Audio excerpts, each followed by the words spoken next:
uno tiende a pensar en psicología junguiana en particular, y creo que en la freudiana también, que cuando la patología cae en el cuerpo es que no ha encontrado manera de expresarse solamente en lo psíquico, no ha encontrado forma, que es un poco lo que tú estás diciendo. Porque, entonces sí, yo sí creo que toda enfermedad expresa un sufrimiento per se.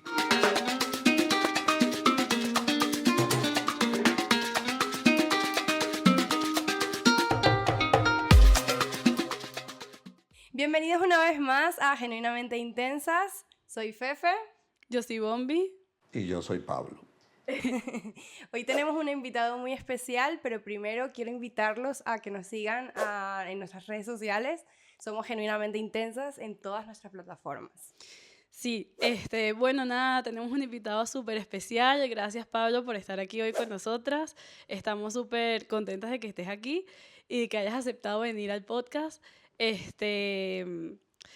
Porque la verdad es que desde hace un tiempo queríamos traer a alguien, como ya te habíamos dicho fuera de cámara, pero queríamos traer a alguien que de alguna manera se dedicara a la psicoterapia y que pudiera con nosotras o ilustrarnos o enseñarnos o compartir sus conocimientos de alguna manera, sobre todo con los temas que nosotras tocamos en Genuinamente Intensas. Si quieres, cuéntanos un poquito a qué te dedicas, qué haces, cuál es tu enfoque dentro de la psicoterapia. Bueno, yo soy psicoterapeuta, soy médico psiquiatra, pero básicamente me dedico a la psicoterapia junguiana, de corte junguiano, y dentro de la psicoterapia junguiana lo que se conoce como la orientación arquetipalista de la psicoterapia junguiana, porque esa fue la formación que tuve en Venezuela.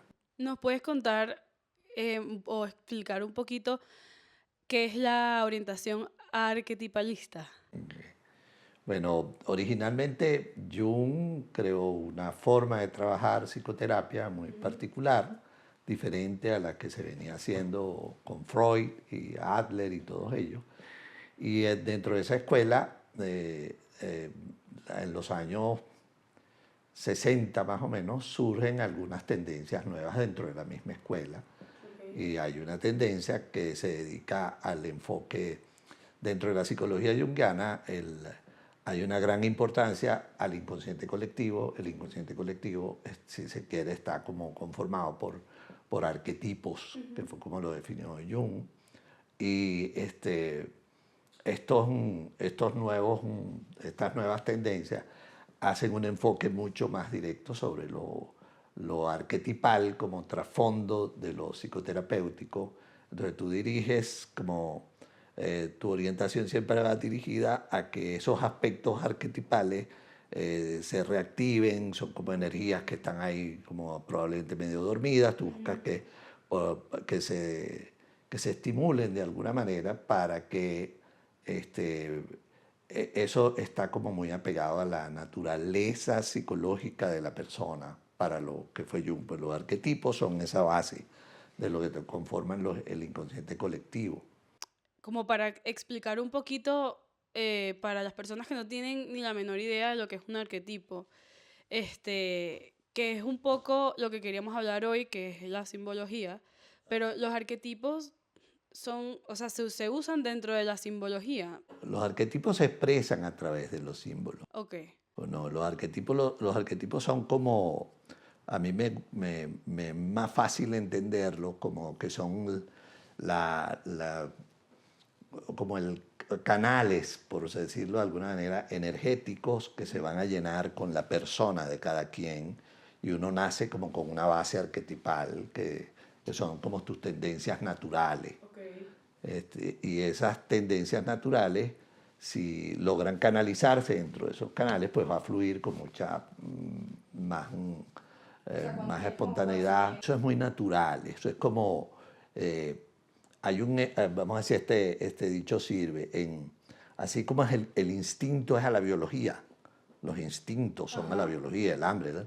Los arquetipos son a la psique, son como instintos de lo psíquico que están presentes, que tenemos todos, de alguna manera nacemos con una cierta arquitectura arquetipal, por decirlo así, que es lo que tú buscas para que se exprese, porque en la psicología junguiana lo que uno busca es que cada quien sea quien es realmente, no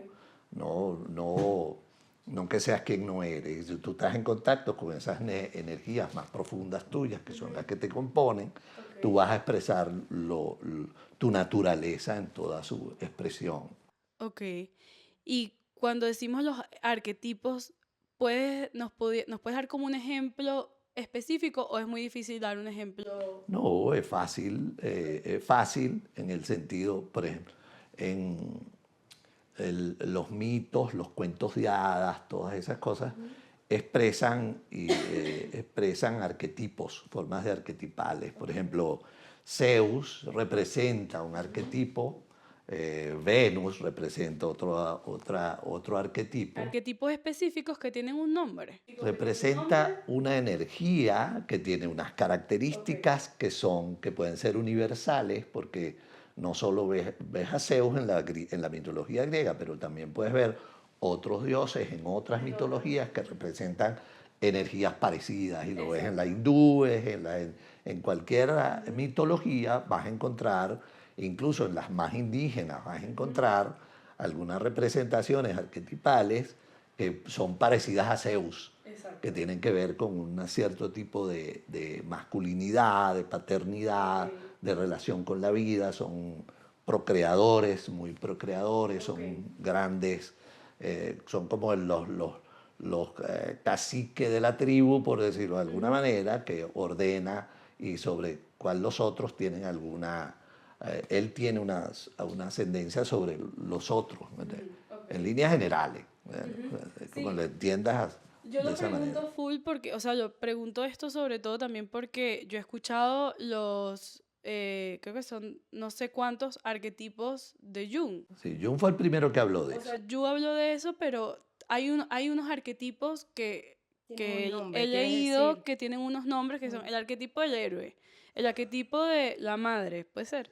Claro. O sea, cuando nos referimos a Zeus, por ejemplo, nos referimos a un arquetipo Del padre, por ejemplo, de una manera de la paternidad, porque cuando lo ves así, eso ayuda a entender inicialmente, pero es mucho más complejo que eso, porque el arquetipo del padre que representa es una paternidad muy particular, ¿entiendes?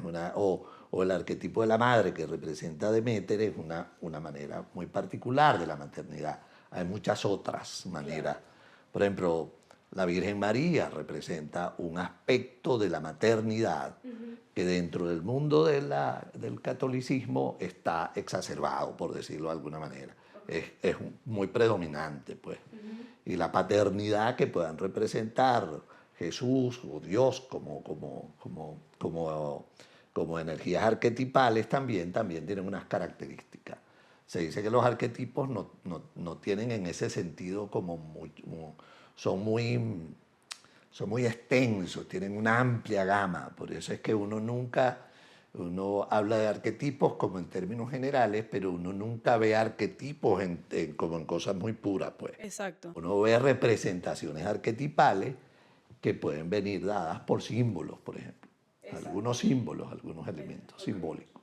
Otra cosa que a nosotros nos llamaba mucho la atención es cómo se utiliza esto desde lo junguiano dentro de los sueños o para analizar sueños. Yo he ido por muchos años a terapia con junguianos solamente, no he estado con otro terapeuta que tenga otro enfoque. Exacto. Y siempre se habla mucho de los sueños y siempre hablo mucho de los sueños y mucho análisis de sueños o de qué puede estar representando en ese sentido. Y ahorita que estabas hablando de estas representaciones arquetipales, yo me imagino que eso está súper relacionado también. Se expresan en los sueños con mucha riqueza, pues. Los sueños son como una fuente natural para ver eso, porque uno considera que los sueños vienen de ese inconsciente que produce estas imágenes simbólicas que te permiten, en un análisis adecuado, tú puedes ver por dónde van esas tendencias de esas energías arquetipales, cómo están unas más inhibidas que otras, cómo se están expresando, cuáles están bloqueadas, ese tipo de cosas uno los puede ver a través de las imágenes que los sueños traen. Cómo esas energías arquetipales pueden mostrarte un símbolo y tú identificarlo como de acuerdo a la persona, de acuerdo a lo que se está tratando, siempre dentro del marco de la persona que está tratando, porque esto tiene una expresión muy individual en cada quien. Claro. Tú no lo Claro, puedes no es que un decir. tipo de sueño significa para todo el mundo lo mismo. O sea, Exacto. no es como que yo soñé con un tsunami, entonces el tsunami significa X. Que claro, cuando uno lo busca por internet, te sale cualquier cosa. Las características de los símbolos tienen mucha riqueza. Por ejemplo, ustedes piensan en la culebra.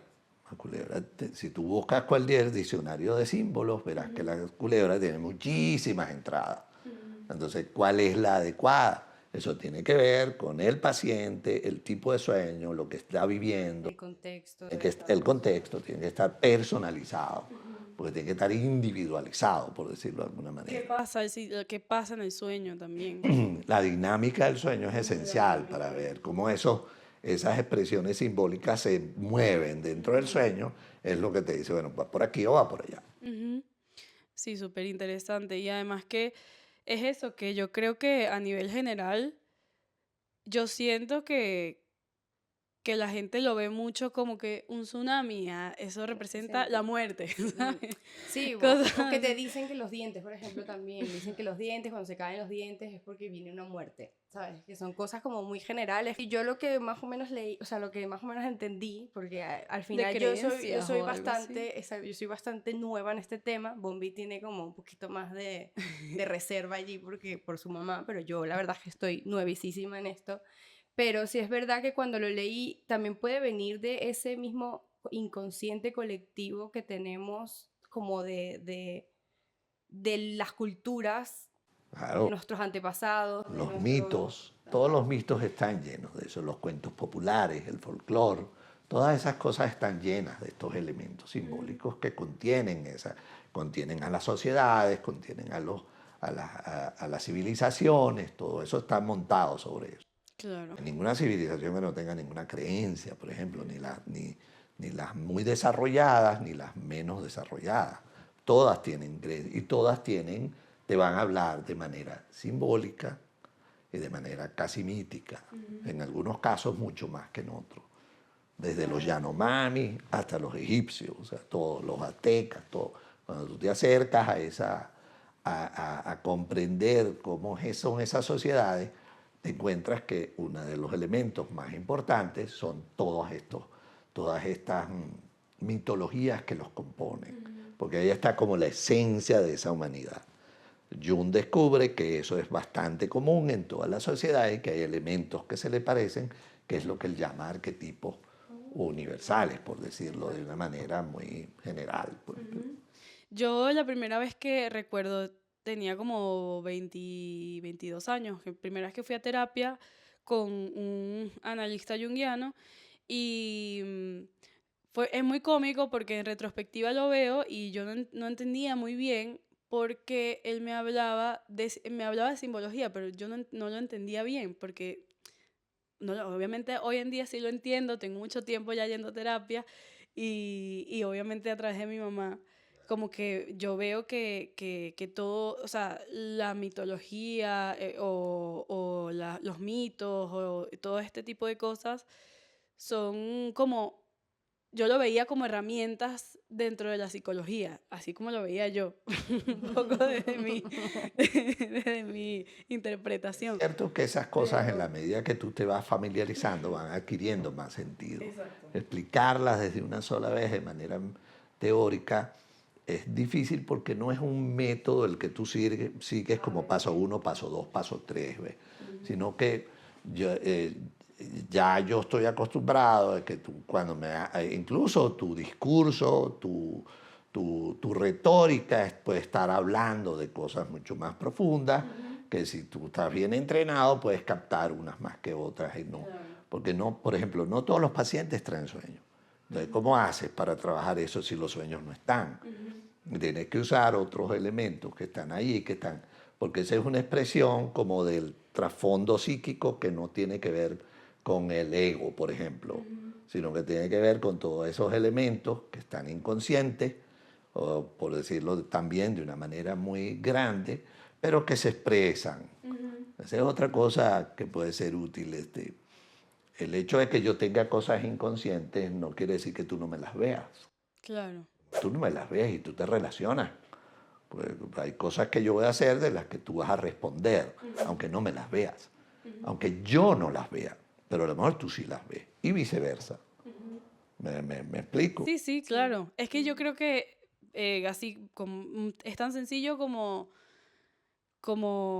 cuando le dices a alguien, mira, no sé si te has dado cuenta que, no sé, te está pasando esto. O sea, tan sencillo como eso. Bien, pero si yo estoy haciendo lo Y mejor. claro, eso lo deja pensando y capaz lleva algo a la conciencia a través de eso, no sé. Pero sí. Eso tiene como su propia dinámica, y esa dinámica y ese lenguaje es simbólico. Por eso es que leer los sueños como si fueran un manual de sueños no es real en ese sentido. Pero yo he notado, por ejemplo, que hay algunas cositas que sí que puede ser que se repitan, o sea, que obviamente siempre va a tener que ver con el paciente y con el contexto y con todas estas cosas, pero sí es verdad que hay ciertos símbolos que representan, Un tsunami, por ejemplo. ajá, por ejemplo. Un tsunami, tú me hablas de un tsunami y dices, bueno, allá hay una fuerza inconsciente que lo va a invadir por alguna razón. Yo he soñado un montón con eso. Bueno, pero eso tiene que tener una contextualización muy personal contigo. ¿Entiendes? Pero sí, está bueno, uno dice, bueno, esta persona tiene muy poco contacto con su inconsciente, hay que buscar la manera que empiece a encontrar esa relación de manera general. Pero los tienes que particularizar, eso me lo tiene que contar ella, me tiene que decir cosas para poder yo decirle otras en ese sentido, que se adecúen a su realidad psíquica. Eso es bien importante, porque una de las cosas que a mí me preocupa de esto es que yo no puedo hablar como un manual, ¿eh? Y una de las cosas es que yo te puedo decir a ti unas cosas que a lo mejor son distintas a las que le diría a ella, y las dos son válidas. Claro. ¿Por qué? Porque tienen que estar ajustadas como a la realidad psíquica de cada quien. Claro, claro. Interesante, la verdad. Sí, es súper interesante. Es que es súper interesante, a mí me gusta mucho. Como te has podido dar cuenta. Pero hay otras cosas que pueden aparecer en los sueños que también me gustaría que lo lleváramos al ejemplo, que yo sé que cada cosa depende de cada quien, pero o como por ejemplo, creo que es súper común soñar con que se te caen los dientes, por ejemplo. Y yo recuerdo, por ejemplo, en mi caso, que no quiere decir que sea el de todos los casos, pero en mi caso recuerdo que tenía un poco que ver con los dientes, con los dientes masticas, con los dientes haces que la comida sea fácil de digerir. Ahí ya estás hablando de manera simbólica, ¿eh? Exacto. O sea, los dientes no son los dientes. Los dientes son esa cosa con la que tú masticas. Y si lo ves arquetipalmente, probablemente que ha significado el desarrollo de la dentadura en el hombre desde que es hombre. Y qué papel ha jugado eso, poder digerir, triturar, y qué significa que no los tenga. También puede significar, bueno, esas son tus primeras defensas como ser humano. Tú lo ves en los niños, una de las primeras cosas que hace es morder, porque instintivamente él sabe que puede morder. No sé quién le explicó, nadie probablemente, pero él sabe, hay algo instintivo ahí que él muerde. Entonces, también se relaciona, bueno, con la pérdida de esas defensas. Defensas que a lo mejor es muy importante que pierdas. Y el sueño te lo trae como que se te caen los dientes. ¿No? Hay un lenguaje allí que tiene que ir adecuado a lo tuyo y que uno tiene que estar pendientes de eso. Entonces yo pensaría, bueno, ¿qué defensa o que no estás o que no estás procesando. estás procesando? O que te está costando procesar. Entonces también la dinámica del sueño te determina por dónde por dónde van esos elementos. Una de las cosas que hace la psicología arquetipal es que tiene como en consideración que somos unos seres humanos como en evolución y que, y Jung lo decía, pues toda la historia filogenética que, por ejemplo, repite un feto o repite un embrión desde que nace hasta que sale, que repite toda la evolución filogenética, psicológicamente también se repite. Entonces uno tiene como toda la información de la humanidad en sus genes, por decirlo de alguna manera. Y eso es arquetipalista también. Sí, que está ahí en el inconsciente. En el inconsciente. Entonces, y esas son disparadores o bloqueadores de algunas energías que uno tiene que saber cómo acercarse a ello. Por ejemplo, ¿qué pasa, por ejemplo, si soñamos con algo que se repite y se repite y se repite? O lo soñaba cuando era chiquita y me causaba cierta sensación y lo vuelvo a soñar más grande y otra vez lo vuelvo a soñar y aparece como que en momentos específicos, pero es algo que se repite. ¿Qué piensas tú si te pasa eso?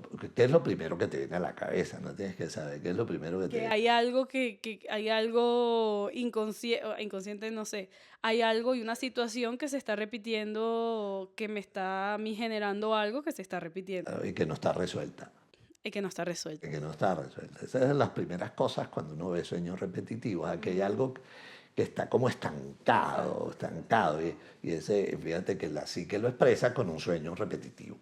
Aquí hay algo que no está fluyendo y el inconsciente lo manifiesta como un sueño repetido.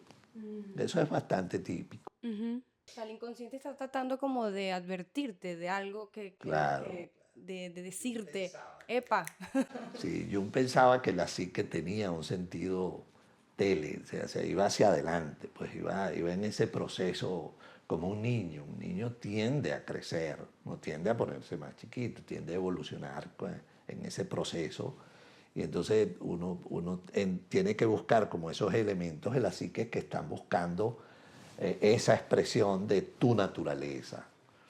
Yo uso una analogía que a lo mejor no sé si uno la puede decir, pero un árbol de mango busca ser un mango, no pretende ser otra cosa. Entonces, cada biología busca expresar su propia naturaleza. Entonces, va a buscar expresarla como puede. Ok, sí. Hay otra imagen, por ejemplo, cuando tú le impides que un árbol crezca, él va a buscar caminos para crecer. Entonces la psique es algo así también. Y uno lo que tiene es que como agarrar eso, pues. Entonces no importa cuán torcido, a lo mejor terminas creciendo, pero das tus mejores flores, por ejemplo, o tus mejores frutos. Esas son analogías de lo que pudiéramos usar de lo psíquico. No, pero se entiende Se bastante entiende bien. perfecto, sí. Qué bueno. Sí. Sí, no, se entiende perfecto. Otra pregunta sobre los sueños y es esta creencia popular de que los sueños predicen el futuro. ¿Qué opinas? Ta, ta, ta, ta. ¿Predicen el futuro o no? Eso está asociado a ese sentido teleológico de lo psíquico. No es que predicen como tal el futuro, pero sí te dan idea de por dónde pueden ir las cosas. Por ejemplo, de famoso en la historia de Jung, que Jung, observando sueños de pacientes alemanes antes de la guerra, casi que predice lo que viene, el horror de lo que pasa después. Wow. Él observando sueños de alemanes donde pasaban ciertos elementos que entonces, bueno, aquí está pasando una cosa que parece peligrosa. Y él mismo a través de sueños de él pudo decir, bueno, sueña que Europa entra en un baño de sangre completo, donde incluso Suiza es la que no está contaminada de eso. Bueno, después fue una verdad. Ahora, él es excepcional en eso. Claro. Podemos decir que todito vamos a hacer. No, Todos vamos a predecir el futuro. No, pero No. sabes que a mí había una cosa que ahorita hablándolo no lo anoté esto, o sea, literalmente no lo tengo en mi chuleta. Pero me vino mucho a la mente la época, no sé si tú te acuerdas, Bombi estaba muy presente allí, cuando, antes de terminar con mi primer novio, Ujú. yo soñé mucho que eso se iba a acabar. Yo soñé mucho que eso se iba a acabar. Hacías caso. Y no le hacía caso. No le hacía caso. Por lo menos no te lo preguntabas, o sea, Exacto. Claro, pero es como una expresión del inconsciente de anticiparse a algo Sí, que va a pasar, exacto. como intuyendo, ¿no? Algo que va a pasar. una experta en neurociencia, hablar ya directamente, que el inconsciente responde primero que la conciencia. Entonces, ya eso que está diciendo la neurociencia lo dicen los analistas, Freud, Jung, todos ellos desde hace más de 100 años. Que es verdad, el inconsciente está recogiendo información y está procesando. Ahora, la va a expresar de una manera simbólica muchas veces. Y cuando lo expresa tan directo, uno dice, wow, así será la cosa, que no Pues sí. Así fue. Pues sí, así fue. Sí, Pero sí, bueno, que sí, o sea, es interesante porque en realidad, y los sueños tampoco eran tan literales, sino que, pero siempre era como que yo era la que yo terminaba en los sueños, pero fue él el que tomó el paso. Pero muy en el fondo yo lo que creo es que yo quería también eso. A lo mejor ya te habías terminado y él lo entendió. Exacto. sí. Ya tú te estabas anticipando a Sí, que, sí, sí, pero es muy a que eso fuerte. O iba sea, a pasar. me acabo de hacer clic con esto que estaban comentando Ujú. porque es muy fuerte. O sea, al final los sueños me estaban tratando de decir algo. O sea, me estaban Ujú. tratando de... Eso que suena que estamos hablando aquí como una cosa muy sencilla, no siempre es tan sencillo. No, no, No. no. Yo lo veo ahora. Yo en ese momento creo que ni le prestaba atención, ¿sabes? Claro. No siempre es tan sencillo ni tan literal. Ni tan literal. Muy pocas veces es tan literal. Muy, muy pocas veces. ¿Qué ejercicios, por ejemplo, si yo no voy a terapia, qué ejercicios puedo hacer yo para relacionarme más con mis sueños? Eso es una de las cosas bien interesantes.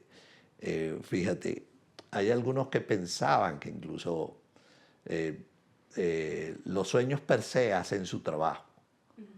No necesariamente tienes que ir a psicoterapia por eso, pero tienes que tener una capacidad para relacionarte con ellos, una familiaridad, una disciplina con eso, dedicarle a ellos, a recoger los sueños, a atenderlos, a poder compartirlos entre amistades que puedan contarse qué están sintiendo. No es sencillo, eso lo ha hecho algunas personas y bueno, sí, funciona. Porque en el fondo el psicoterapeuta es solo un mediador. El psicoterapeuta no es ni un brujo, ni sabe, es simplemente un mediador que puede poner a comunicar cosas dentro de uno mismo que uno normalmente no. No lo había visto así, pero es verdad, es un mediador. Sí, que te Sí, ayuda sí. como a armar las piezas. Yo lo veía más armar como el un guía, puzzle. pero sí es verdad que es un mediador. Es más, porque... Claro, entre lo que tú En- no te entiendes y Exacto. lo que... Sí, es verdad. Sí. Sí, o por ejemplo, mi mamá desde chiquita siempre me decía, a mí siempre me gustó dibujar, entonces mi mamá me decía, dibuja el sueño, o sea, es como buscar expresarlo de alguna manera, o a veces los escribo porque para llevarlos a terapia, o antes, cuando no estaba en terapia, también los escribía, pero porque mi mamá también siempre me dijo, escribe los sueños, cuéntaselos a alguien. Sí, yo cuando estuve en Este, terapia también me hacía escribir los sueños. Léelos, Claro, Sí, claro, porque también era junguiana. sí, también era junguiana, Ujú. creo. Sí, sí. léelos, velos, déjalos. Hay esos sueños que te quedan, por ejemplo, que uno puede pasar todo el día rumiándolo. Son sueños interesantes, porque son sueños que están impactando a la conciencia, al ego, y algo está allí. ¿Y los que se olvidan? Es lo más común. O sea, pero que te levantas, que fue un sueño muy pesado, y te levantas y quieres recordar el sueño y no puedes. Más común. Yo he leído que nosotros siempre soñamos, solamente que dependiendo de en qué estado estamos, o sea, qué tan despiertos o qué tan dormidos, más o menos, es cuando podemos un poco como retener. Fisiológicamente siempre soñamos. Ahora, el recordar los sueños no siempre es fácil. O sea, yo lo digo, por eso hablaba un poco, bueno, ¿y cómo trabajas con un paciente que no te trae sueños?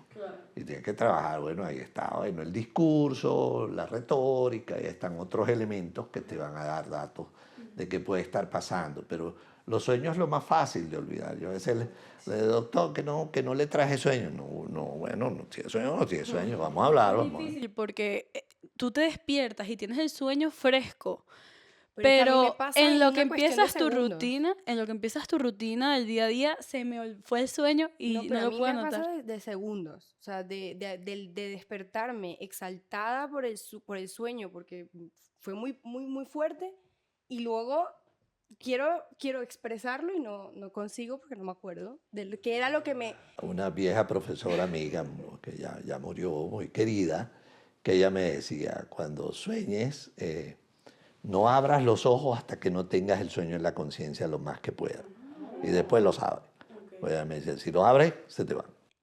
Claro, como que tiene que pasar a la conciencia. Ciencia, si abres los ojos, que te inundas de los estímulos, parece que eso tiene una explicación en la neurociencia. Yo no la conozco todavía, pero ella me decía eso y eso me fue útil muchas veces. Todavía me es útil. Cuando yo quiero recordar un sueño, me quedo ahí dándole hasta que sé que lo tengo consciente. Ya me veo yo en las mañanas. Yo creo que inconscientemente Sí, he Gabriel. hecho ese ejercicio. Sí, no, yo no. Sí, porque sé Yo que me no. tengo que acordar Y me del da sueño. mucha rabia. Me da muchísima rabia. Pelees con eso, no pelees con eso. A mí me da muchísima rabia porque quiero recordar el sueño por esos momentos de que me levanto como muy angustiada, de mucha angustia, entonces claro, digo, Ellos son volátiles. Eso es parte de su naturaleza, es la volatilidad. Ellos son muy volátiles. Retenerlo es toda esa gente que se acostumbra, que tal, está muy entrenada a recoger su... Yo antes, ya no lo hago porque es que creo que estoy muy cansada, pero antes cuando estaba en el máster, que no estaba tan cansada como estoy hoy en día, yo me despertaba en la noche y medio abría los ojos y a garabatear ahí, más o menos escribir en un papel y luego más o menos a intentar leerlo. de grabarlo, porque tienes el teléfono. Sí, pero yo duermo con mi novio que está Ya, difícil. Cállate, me va a decir. tú ahí susurrando, un conjuro. o sea. Exacto.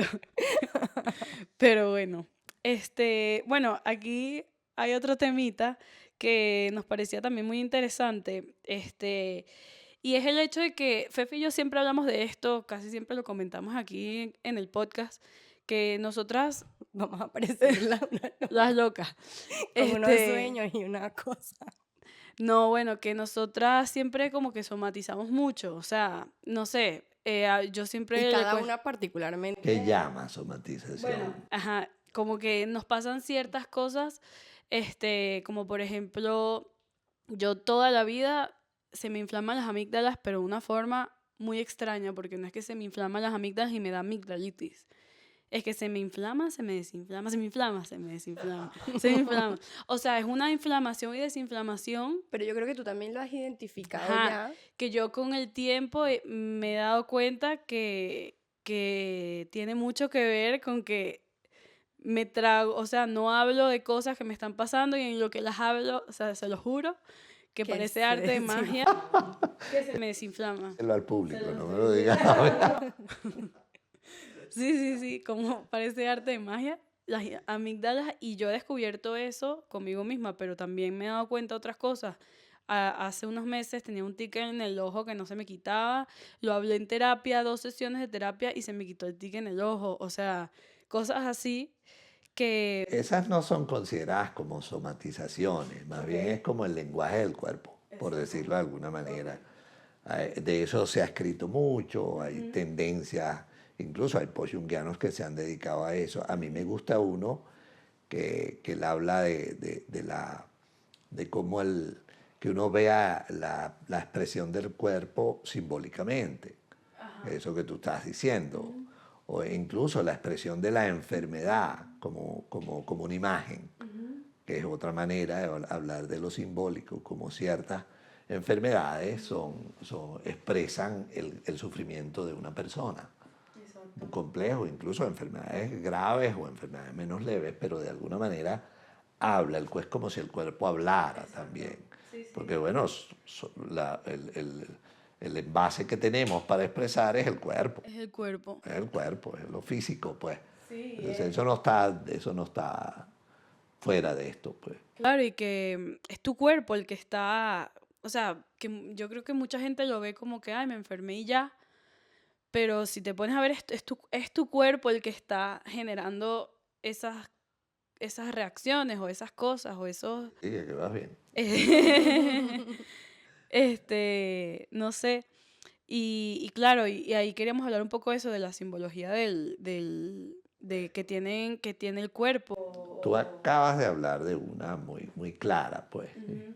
Incluso si uno piensa, fíjate, el hombre siempre ha encontrado formas de manifestar a través del cuerpo su sufrimiento psíquico. Eso es como una cosa muy arquetipal en el hombre. Algunos lo relacionan. Pero en el hombre nos referimos al ser humano. Era al ser humano, perdón, al ser humano. Sí, yo soy un viejo, a veces me cuesta esas cosas todavía, pero gracias por corregirme, porque peco de eso. Pero, entonces, sí, siempre ha encontrado, por ejemplo, están descritos en los egipcios, ya hay descritos este tipo de síntomas que son más de carácter psíquico, porque es como una manera en que el hombre ha encontrado como mediar con esa psique, ¿verdad? Y no... es curioso, porque me pones a hablar de una cosa que me parece interesante. Pues esa manera de ver la enfermedad ha ido como desapareciendo, porque el énfasis de la ciencia y, por ejemplo, de la medicina es todo lo contrario, es como a clasificar, a identificar y decir, bueno, esto es una patología. Exacto. Y no es una expresión de alguien que, bueno, que tiene atorado algo en la garganta, que puede ser tan sencillo como esa manifestación. Bueno, entonces se le dan nombres, se clasifica y se medica. Exacto. Y no siempre. Yo soy partidario en muchos casos en que, bueno, tú tienes que medicar, pero tienes que saber medicar. Claro. Para que esa expresión de lo psíquico tampoco estorbe, ¿me entiendes? O se bloquee. Exacto. Y más bien usar la medicación como un ayudante que te permite, Relacionarse más bien con... más bien, correcto, como un mediador químico y no como un solucionador, como un resolucionador. A ver, por ejemplo, escuché a una persona que tuvo cáncer y lo escuché hablando. Claro, esto obviamente cada caso es completamente particular. diferente, es muy particular. Sí, lo recalcamos bastante porque para que sepa la gente que no somos nosotros aquí la voz de la razón. No. Pero bueno, él tuvo cáncer y él decía que a él ese cáncer justamente le dio después de que se murió su mamá.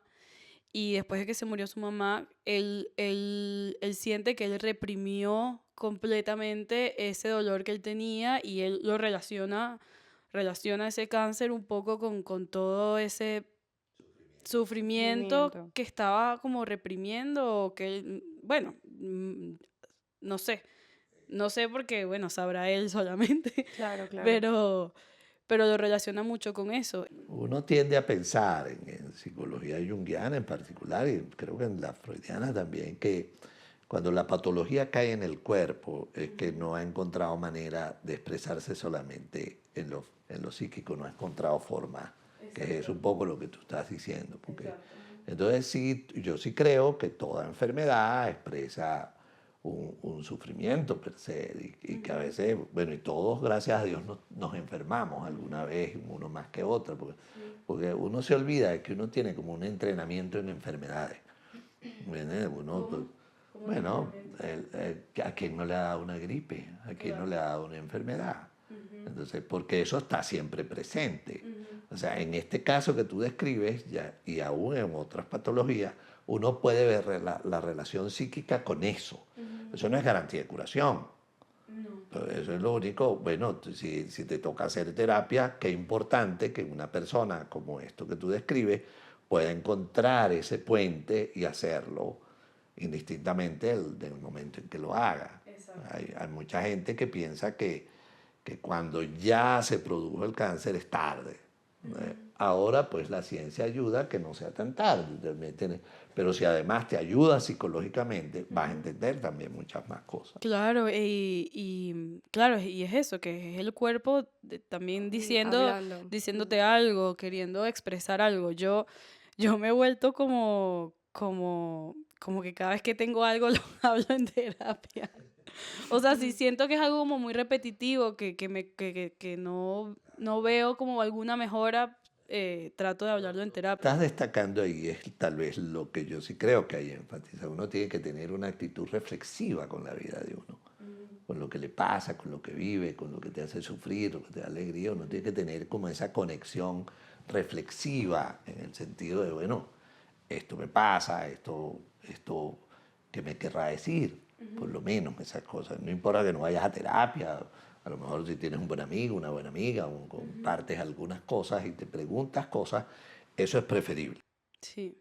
Preferible a que piensas que todo lo que pasa no tiene nada que ver contigo. Qué Ese es el otro. importante, ¿no? O sea, es que me llama la atención que a mí, por ejemplo, Bombi me ha transmitido mucho eso, esa parte, y yo ahora soy muchísimo más reflexiva o más consciente. O sea, a lo mejor antes era menos reflexiva, pero ahora soy como más consciente de esa reflexión que yo hago hacia mí misma.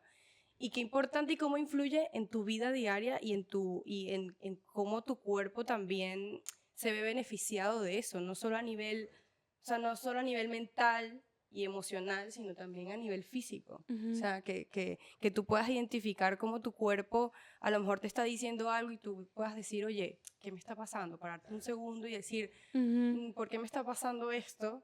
Que eso era una cosa que yo no tenía. A mí me daba un dolor de espalda y yo lo atribuía a cualquier cosa. Hice un movimiento mal, dormí mal o lo que sea. Y me he dado cuenta que, por ejemplo, el dolor de espalda me viene cuando estoy mega súper estresada. Claro. Entonces, trato de reflexionar sobre eso, ¿sabes? Como de... Atiende la espalda. Exacto. Obvio, ¿verdad? Sí, sí. Entonces, o sea, me parece muy importante hacia las personas que que nos estén escuchando también de eso, de lo importante que es no solo escucharte mentalmente, sino físicamente hablando. Fíjate, en eso ha habido yo creo que una cierta evolución en la sociedad. Ahorita se habla con más libertad de lo psíquico que se hablaba antes. Eso no quiere decir que no se cometan errores y ligerezas con eso también, pero en este momento, fíjate, cuando Freud empieza a hablar de lo que significaban los sueños, la gran explosión era la histeria, y la histeria como una expresión de una sexualidad reprimida. Entonces, así como muy automático. Y eso ocurrió en una época victoriana. Eso no ocurriría ahorita con la sexualidad. ¿Me explico? Más bien está casi que en el otro extremo, que termina siendo tan explícita que se relaja tanto que tampoco hay una relación como más psíquica con la propia sexualidad. Entonces, los grandes desarrollos de aquella época, y ustedes ven películas divertidísimas sobre qué pasaba con todas estas, y que además se creía que la histeria solo era femenina, y no era, ahora sabemos que los hombres podemos ser tan histéricos como las mujeres, pero en aquella época solo se atribuía a lo femenino, y entonces eran como reprimidas sexualmente. Y como si el hombre tampoco no hubiera estado reprimido sexualmente en aquella época. Claro. Entonces eso generó cosas que eso ha cambiado, pues uno lo ve ahora distinto. Claro. La libertad que pueden tener ustedes de hablar, de relacionarse con su cuerpo, con su intimidad, con su sexualidad, no tiene nada que ver con las de esos momentos. Sí, creo que también tenemos como más información a nuestro alcance. Claro, claro, gracias a Dios, dijera uno, ¿no? Sí, totalmente. Sí, sabes manejar esa información bien, porque hay mucha información. Demasiada, dijera yo, ¿no? Hay unos ejemplos que pusimos acá de, por ejemplo, la simbología del sobrepeso o de la obesidad, que obviamente dependerá de cada quien, pero aquí lo pusieron como muy etiquetado, relacionado con el arquetipo de la gran madre. Así me lo puso ChatGPT. Pero bueno, no sé si tú puedes como que explicarnos un poco mejor desde tu punto de vista, porque dice, puede representar una necesidad de protección, simboliza retención, acumulación de experiencias no procesadas, conexión con el placer excesivo, por ejemplo. Y yo creo que es un tema con el que nos podemos todos relacionar un poquito, a pesar de que yo no tenga sobrepeso, pero sí siento que me puedo relacionar un poquito porque a veces, Hay gente que hace mucho ejercicio que está sobrepesada. exacto, fíjate. Sí, sí. No, o por ejemplo, yo lo veo en mí misma, como por ejemplo, hay veces que me veo comiendo con la cabeza y no con, Sí, no yo con el también. estómago. Eso también, es que ahí tocas unas cosas muy complejas. La obesidad es bien compleja. La patologización per se de la obesidad también es una locura. Porque hay gorditos que van a ser gorditos y gracias a Dios son gorditos. Y gorditas y maravillosamente, pero meterlos en estereotipos los saca de una realidad psíquica. Cuando uno ve imágenes en la mitología, hay algunos gorditos que son unos, andan saltimbanqueando por ahí y comiendo mucho, que son válidos, no sé cómo decirlo.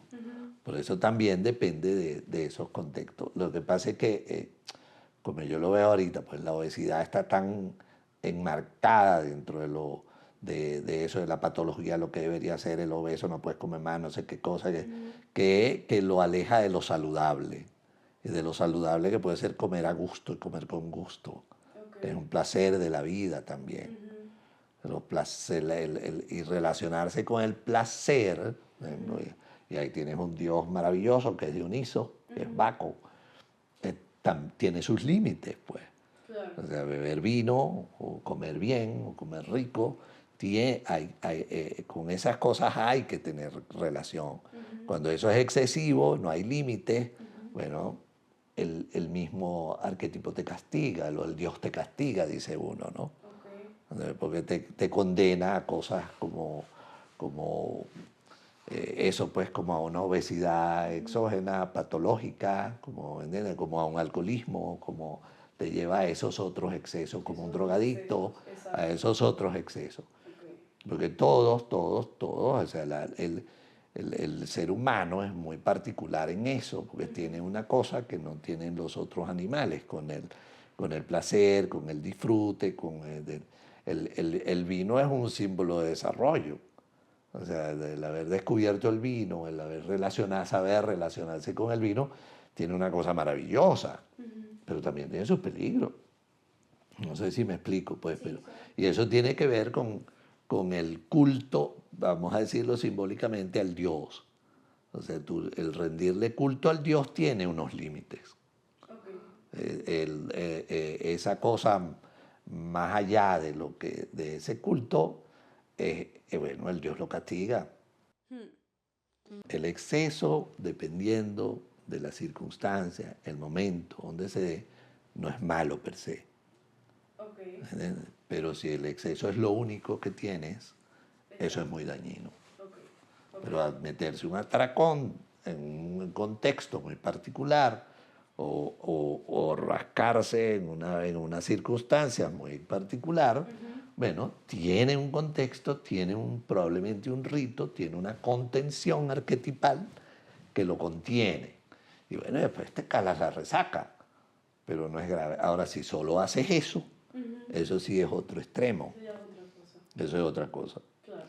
Pero con la obesidad tocas unos temas que socialmente son muy confusos ahorita en ese sentido. O sea, que si es en exceso, también es el cuerpo diciéndote algo. O sea, si tú haces algo mucho en exceso, o sea, tipo, si yo tengo una época, no lo sé, como dice Bombi, que me dan como esos atracones, que no es normal, o sea, no es un atracón particular que porque me dio por comer ese día, sino que estoy todo el rato que me estoy comiendo un chocolate, que me estoy comiendo una hamburguesa, y estoy todo el rato. O sea, entonces ese exceso me está queriendo decir también algo. Se pregunta, bueno, ¿qué es lo que no estás? ¿Qué es lo que no te están alimentando bien? Claro. O sea, ¿cómo estás usando tu necesidad de alimentarte que a lo mejor la necesitas? O sea, la puedes ver simbólicamente también. Ok. Pero yo enfatizo, no se trata ahí no hay, para mí, pues ahí no hay fórmulas. Hay aproximaciones, hay diferenciaciones, pero no hay fórmula. Claro. Sí, no es algo matemático exacto. Claro. Yo tenía esos ejemplos por aquí de casos específicos, como por ejemplo la simbología de problemas digestivos. Todo lo que hemos hablado en qué piensas. Exacto, sí, con el no, de repente algo que no puedes digerir o que te está costando digerir una situación. ¿Qué me está pasando? Exacto. ¿Qué me está pasando? El cuerpo te puede estar hablando. A lo mejor te tienes que ir al gastroenterólogo y tratarlo también, ¿ves? Pero igual, aún a pesar de eso, pregúntate qué te está pasando. Exacto. Sí, yo siempre siento que cuando me pasan cosas raras, así como, bueno, cosas raras digo, no me resfrié, por ejemplo. Siempre trato de ver qué me está pasando. Siento que es como un paradito de que el cuerpo me dice un momentico, o por ejemplo el tic que me da en el ojo. Sí, porque lo del tic en el ojo es algo como puntual, o sea, puntual que me da un día específico. O alguien me preguntó algo Sí, igual que mi que presión me en el sacó pecho. completamente y me dio un tic en el ojo y yo digo, wow, o Sí, sea, sí. que Sí. o sea, sí, ahí es donde... Tiene que con algo que ves, con algo que ves. Sí, no sé. Porque tiene que ver con el órgano afectado, que es el ojo. Sí, exacto. También trato de ver la simbología del ojo. Exacto.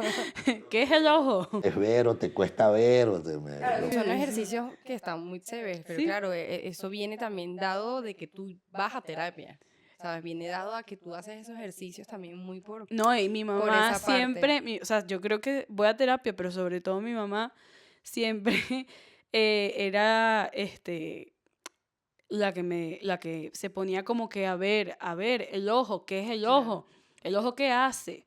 ¿Qué son los dientes? ¿Qué se hace con los dientes? Que se mastica, ¿qué se mastica? Claro, tienes como la práctica un poco más allí. Pero Exacto. una persona como yo, maybe, o como otra persona que no tenga esa relación tan así, es más difícil preguntarse. O sea, es más Ujú. difícil como tratar de identificar por qué me está dando ese tic en el ojo. carpintero y no sepas de madera. Es que es muy difícil. El otro día oí a mi hija en un podcast que la llevaron y yo dije, wow, tanto asimiló. Qué maravilla, ¿no? Pues, bueno, tú como que vivas, eres hijo de carpintero y no sabes de madera, es duro. Claro. Sí, y me gustó mucho algo que dijiste hace un ratico de que no necesariamente tienes que ir a terapia, pues nada más el hecho de que tengas la intención de ser reflexivo, de reflexionar sobre lo que sea que te pasa, de mirar para adentro y todo eso, creo que ya ahí ya hay una intención, que es eso, que tal vez para ti es más difícil entender esas simbologías, pero nada más aquí con lo que estamos hablando, Exacto. ya tú eres como que un poquito más consciente, entonces probablemente te va a pasar algo y vas a estar, ¿sabes? Más reflexionando Más un poquito más reflexiva. sobre eso. Exacto. En tribus muy primitivas eso es un hábito de la tribu. Por ejemplo, en las noches que los viejos cuenten las historias de la tribu. Y eso resulta terapéutico en ese sentido. Son como esas costumbres que la podemos nosotros heredar y desarrollar, como, bueno, comer en familia, almorzar juntos, o cenar juntos, o reunirse de alguna manera. Y ese compartir de lo que somos todos, las historias de familia, por ejemplo, que son tan significativas en ese sentido, esas cosas nos acompañan. Y esas cosas no tienes por qué ir a terapia per se, pues. Claro. Pero el hombre ha tenido, hay cultura de eso, el hombre ha tenido cosas que hacer con eso, lo ha entendido, el hombre más primitivo lo ha entendido, el Yanomami en sus chabonos, en sus chozas se reúnen en la noche y cuentan cosas, y se sacan piojos y cuentan cosas, y hablan unos de otros y los viejos tienen un lugar allí, hay unas cosas que son propias de la humanidad también, que a lo mejor se han perdido. Esa tendencia que hay buscar ahora en los chamanes o en estas costumbres de gente que ha hecho cosas. Ahí uno ve expresiones que son de la cultura y que son herencia del humano, que a lo mejor hemos perdido por la manera de vivir en que vivimos. Pero si cada quien en su casa lo rescata o tiene esa costumbre que tu mamá o que tenía yo con mis hijos, Bueno, esas cosas yo creo que ayudan. Pues. Ayudan. Sí, yo a veces he dicho como que, bueno, o sea, tipo, es tener la intención de trabajar en uno mismo de alguna manera y no importa, capaz no es en terapia, pero por lo menos, no sé, vas a la iglesia, pero o eres muy espiritual en alguna cosa, en alguna práctica y te conectas más contigo mismo y buscas la Si no manera. hubieran religiones, no cabrían los manicomios en el mundo. Contiene. Las religiones contienen el mundo psíquico también, el mundo de las imágenes, el mundo de la fantasía. O sea, la Biblia es una mitología. La Biblia es una mitología todo y ese- es... sobre Sí. y que nos rige además. O sea, no es que es tontería, no es que es un cuento que le echaron, no. Uno tiene una relación, que no vayas a misa por herencia, tú tienes una relación, no sé si con el mundo católico, pero con el mundo católico, con el mundo judío, con el que sea, pero allá hay una relación, tú no necesitas ser un practicante de una religión para tener esa espiritualidad, que ese es otro aspecto importante de la psique, y que está contemplada en la psicología junguiana. Esa espiritualidad se expresa. Las imágenes que pueden expresar mi espiritualidad en su base son católicas y esa es mi herencia. ¿Me explico? Sí, sí. Aunque yo no vaya a misa. Sí, pero porque tienes Esa esa, base. esa, esa base y esas, no sé si esas simbologías en tu inconsciente. Claro, te han acompañado desde que naces. desde que naces, exacto. Y desde antes de nacer te han acompañado. Eso, porque una cosa es la religiosidad como institución, otra cosa es la función psíquica que cumple la religión. Claro.